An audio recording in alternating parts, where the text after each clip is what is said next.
নাজিৰা সীমান্তৱৰ্তী দেওপানী বাগিচাত প্ৰতিবাদ অসম চাহ জনগোষ্ঠী ছাত্ৰ সন্থাৰ। কৰম পূজাৰ চৰকাৰী ছুটিৰ বিপৰীতে চাহ জনগোষ্ঠীৰ ৰাইজক কৰা অপমানৰ প্ৰতিবাদত নেতাৰ প্ৰতিকৃতি দাস। কৰম পূজাৰ বন্ধৰ দাবীত বাগিচাই বাগিচাই প্ৰতিবাদ চাহ শ্ৰমিকৰ। নাজিৰা দেওপানী চাহ বাগিচাত প্ৰতিবাদ অসম চাহ জনগোষ্ঠী ছাত্ৰ সন্থাৰ। কৰম পূজাৰ চৰকাৰী ছুটিৰ নিৰ্দেশ চৰ্ত ভিত্তিৰ দ্বাৰা বিজেপি চৰকাৰে চাহ জনগোষ্ঠীৰ ৰাইজক কৰা অপমানৰ বাবে এই প্ৰতিবাদ আচ্ছাৰ।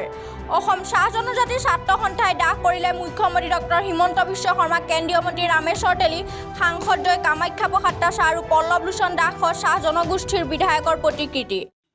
অসমৰ বৃহৎ তৃতীয় জনগোষ্ঠী চাহ জনগোষ্ঠী আৰু এই চাহ জনগোষ্ঠীৰ অন্যতম আৱেগজড়িত কৃষিভিত্তিক উৎসৱ হৈছে কৰম পৰৱ। আৰু এই কৰম পৰৱৰ মৰ্যাদাপূৰ্ণ ছুটি আৰু মজুৰি বিচাৰি আজি দীৰ্ঘদিনৰ পৰা চাহ শ্ৰমিক ৰাইজ, চাহ জনগোষ্ঠী ৰাইজ আৰু বিভিন্ন দল সংগঠনে আমি প্ৰতিবাদ সাব্যস্ত কৰি আহিছোঁ। সমান্তৰালভাৱে আমি ইতিমধ্যে চৰকাৰখনে দেখিছোঁ বিভিন্ন নিৰ্বাচনী ইস্তাহাৰত চাহ জনগোষ্ঠীসকলৰ যি শ্ৰমিক যিটো ভাগ, তেওঁলোকৰ মজুৰি 351 টকালৈ বৃদ্ধি কৰা, জনজাতিকৰণ কৰা, মাটিৰ পট্টা দিয়া, এনেধৰণৰ বহুত দাবী যিবিলাক আমাৰ জ্বলন্ত সমস্যা সেইখিনি পূৰণ কৰাৰ প্ৰতিশ্ৰুতিৰে আমাৰ ভোট আদায় কৰি আহিছে। এতিয়া আমি দেখিছোঁ যে আমাৰ যি জাতীয় উৎসৱ কৰম পৰৱৰ ছুটি আৰু মজুৰি, এই দুটা কথা আপোনাৰ অসম চৰকাৰৰ যি শ্ৰম বিভাগ আছে, শ্ৰম বিভাগৰ যোগেদি যি নিৰ্দেশনা প্ৰকাশ কৰিছে যোৱা 15 ছেপ্টেম্বৰত, তাত এটা কথা তেওঁলোকে এটা স্পষ্টকৈ উল্লেখ কৰিছে যে এই কৰম পূজাৰ ছুটি আৰু মজুৰি দুয়োটাই দিয়া হ'ব। কিন্তু কথাটো হ'ল যে অন্য এদিন মানে বাগিচা যিদিনা বন্ধ থাকিব বা সাপ্তাহিক ছুটি যিদিনা থাকিব সেইদিনা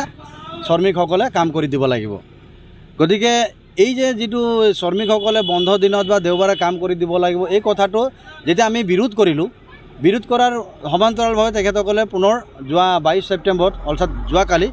এটা অধিসূচনা পুনৰ জাৰি কৰিছে শ্ৰম বিভাগৰ যোগেদি। আৰু তাত এটা কথা উল্লেখ কৰিছে তেওঁলোকৰ আচলতে ভুল, এটা ডাঙৰ ভুল এইটোৱে হৈছে যে আমাৰ চাহ বাগিচাবিলাক আচলতে কেতিয়া বন্ধ থাকে? চাহ বাগিচাবিলাক সদায় আপোনাৰ 1 মে তাৰিখে, 15 আগষ্ট, 30 জানুৱাৰী, 26 জানুৱাৰী আৰু দেওবাৰ দিনাহে চাহ বাগিচা বন্ধ থাকে। আল্টিমেটলি এই চৰকাৰখনে মেনেজমেণ্টক উদগনি যোগাইছে যে অন্ততঃ 26 তাৰিখে, 26 জানুৱাৰী বা 30 জানুৱাৰী বা 15 আগষ্ট বা 1 মে তাৰিখ দিৱসত মানে শ্ৰমিকসকলে কাম কৰি পেলাই এই মানে তেওঁলোকৰ যিটো লোকচান সম্পূৰ্ণ কৰিব, তেতিয়া সেই হাজিৰাটো পাব। এনেধৰণৰ আচলতে ইনডাইৰেক্টকৈ তেওঁলোকে নিৰ্দেশনা জাৰি কৰিছে বাগিচা কৰ্তৃপক্ষক বুলি আমি অনুভৱ কৰিছোঁ। আৰু ইতিমধ্যে কালি যিটো অধিসূচনা জাৰি কৰিছে তাত তেখেতসকলৰ যিটো ভুল, এই প্ৰথম যিটো অধিসূচনাত যিটো ভুল কৰিছিলে তেখেতসকলে এই দেওবাৰ দিনে কাম কৰিব লাগে আৰু বন্ধ বাৰত যে কাম কৰিব লাগে, এই কথাটো তেওঁলোকে উইড্ৰ কৰি পেলাই কালি এটা নটিফিকেশ্যন জাৰি কৰিছে। আৰু তেখেতসকলে এই যে বাগান চুৰি থাকিব আৰু মজুৰি পাব, কিন্তু এই কথাটো মেনেজমেণ্টৰ লগত আলাপ আলোচনা কৰি অসম চাহ মজদুৰ সংঘৰ যিবিলাক নেকি শ্ৰমিকৰ সংগঠন আছে সেইসকলে প্ৰতিনিধিয়ে মেনেজমেণ্টৰ লগত আলোচনা কৰিহে সেই সিদ্ধান্তটো ল'ব পাৰে, এনেধৰণৰ কথা এটা প্ৰকাশ পাইছে এই নটিফিকেশ্যনৰ যোগেদি। গতিকে আমি এই কথা দেখিছোঁ, আমাৰ যে কৰম পূজাৰ ওপৰত যি ছুটি আৰু মজুৰি প্ৰদান কৰাৰ প্ৰতিশ্ৰুতিৰে যি অধিসূচনা জাৰি কৰিছে আৰু চাহ জনগোষ্ঠীৰ চাহ শ্ৰমিকসকলক বন্ধ বাৰত কাম কৰাৰ এটা নিৰ্দেশনা ইনডাইৰেক্টকৈ জাৰি কৰিছে, এই কথাটো কিন্তু যোগেদি কিন্তু আমাৰ চাহ শ্ৰমিকসকলক অপমান কৰা হৈছে। আৰু চৰকাৰৰ এনেধৰণৰ অপমানমূলক অধিসূচনাৰ বাবে আমি তীব্ৰ ভাষাৰে গৰিহণা দিছোঁ অসম চাহ যুৱ ছাত্ৰ পৰিষদে। আৰু এনেধৰণৰ অধিসূচনা অতি শীঘ্ৰে উঠাই ল'বৰ কাৰণে আমি দাবী জনাইছোঁ। আৰু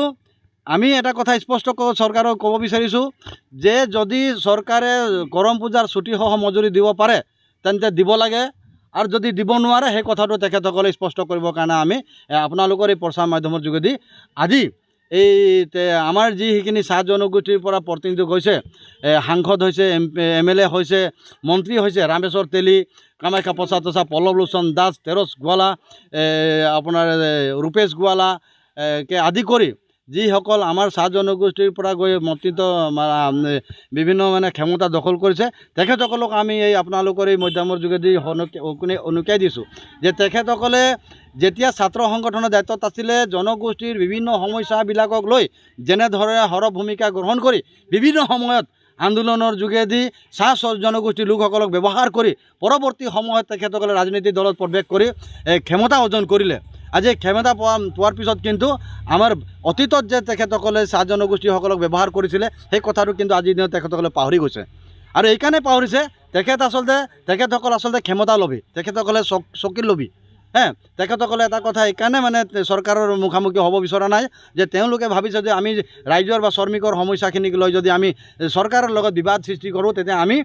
আগন্তুক দিনবিলাকত MP বা MLA খেলিবৰ কাৰণে আমি যি টিকেট লাভ কৰোঁ সেই টিকেটৰ পৰা আমি বঞ্চিত হ'ম গতিকে সেই কথাটো চিন্তা চৰ্চা কৰি তেখেতসকলে চাহ জনগোষ্ঠী চাহ শ্ৰমিক ৰাইজৰ পক্ষত থিয় দিবৰ কাৰণে সাহস নাই তেখেতসকলক যাৰ কাৰণে আজি এনেধৰণৰ জনগোষ্ঠীৰ ওপৰত চৰকাৰে ষড়যন্ত্ৰ চলাই থকাৰ পিছতো তেখেতসকলে নিমাত গতিকে এখেতসকলৰ এই বুবা চৰিত্ৰক আমি অসম চাহ যুৱ ছাত্ৰ পৰিষদে তীব্ৰ ভাষাৰে গৰিহণা দিছোঁ আৰু আজি পুনৰ আপোনালোকৰ এই প্ৰচাৰ মাধ্যমৰ যোগেদি আমি পুনৰবাৰ অসম চাহ যুৱ ছাত্ৰ পৰিষদে দাবী জনাইছোঁ যে অতি শীঘ্ৰে কৰম পূজাৰ ছুটি আৰু মজুৰি আদায় দিয়াৰ বাবে অতি মানে নটিফিকেশ্যন জাৰি কৰিব লাগে অন্যথা যদি তেখেতসকলে এই ব্যৱস্থাটো কৰাই দিব নোৱাৰে তো তেখেতসকলে দুটা নটিফিকেশ্যনে উইথড্ৰ কৰিবৰ কাৰণে আমি দাবী জনাইছোঁ কৰম পূজাৰ চৰকাৰী ছুটিৰ বিপৰীতে চাহ জনগোষ্ঠী ৰাইজক কৰা অপমানৰ প্ৰতিবাদত নেতাৰ প্ৰতিকৃতি দাহ কৰে সংগঠনটোৱে শিৱসাগৰৰ পৰা Sultana Begum report ANN news